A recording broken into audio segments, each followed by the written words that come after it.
ఉన్నటువంటి ఒక కల్వకుర్తి పెద్ద ఎత్తున కార్యకర్తలు ఉన్నటువంటి మిగతా ఆ పక్కన నాగర్ కర్నూలు కానీ నర్సంపేట కానీ అటు వనపర్తి కానీ ఇంకా కొల్లాపూర్ కానీ మనం పెద్ద ఎత్తున కార్యకర్తలు ప్రతి ఒక్క బూత్ లెవెల్లో లేనటువంటి మరి ఈ విషయాన్ని మనకు అందరికి తెలుసు కాబట్టి ఆ నాగర్ కర్నూలు ప్రతి ఒక్క దగ్గర నుంచి పెద్ద ఎత్తున ప్రజలు కార్యకర్తలే కాదు ప్రజలు పెద్ద ఎత్తున కదిలొచ్చిండు.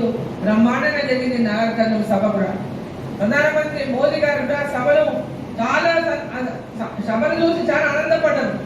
నేను చెప్పిన మాట్లాడినప్పుడు నాగర్ కర్నూలు మనకి అంత పెద్ద బలమైనటువంటి క్షేత్రం కాదు ఇది. అయినప్పటికీ ప్రజల్లో ఒక పెద్ద స్పందన ఉంది. మనం పార్లమెంటుతో మన మహబూబ్నగర్ పార్లమెంటుతో పాటు నాగర్ కర్నూలు పార్లమెంట్ కూడా గెలిచేటటువంటి అవకాశం ఉందని మనం చెప్పినప్పుడు వారు చాలా ఆనందాన్ని వ్యక్తం చేసింది.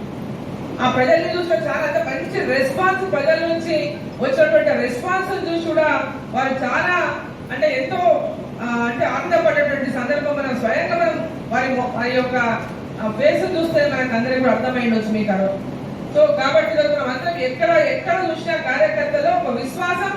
ఈరోజు ప్రతి ఒక్కరు ఈ ఓటు దేశం కోసం, ఈ ఓటు నరేంద్ర మోదీ గెలవాలి, ఈ ఓటు నరేంద్ర మోదీ ప్రధానమంత్రి కావాలి, ఈ ఓటు ఖచ్చితంగా ఈ ఓటు పెద్ద ఓటు అంటే ఈ దేశం కోసం ఇచ్చే ప్రధానమంత్రి ఎవరు ఉంటారని నిర్ణయించేటటువంటి ఓటు. కాబట్టి మొన్న వేసిన ఓటు కాంగ్రెస్ కి ఇష్టమో ఇంకోరికి ఇష్టమో ఈ ఓటు మాత్రం ఖచ్చితంగా మోదీకే కమలం పువ్వు గుర్తుకే అని ఎక్కడికైనా ఇవాళ చర్చ జరుగుతుంది.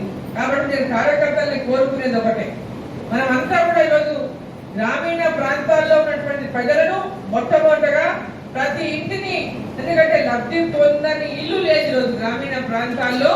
నరేంద్ర మోదీ గారి యొక్క పథకాలతో లబ్ధి పొందని ఇల్లు ఏది ఉండదు. గ్రామీణ ప్రాంతాల్లో ప్రతి ఇంట్లో ఒక రైతు కిసాన్ సమ్మాన్ నిధి తీసుకుని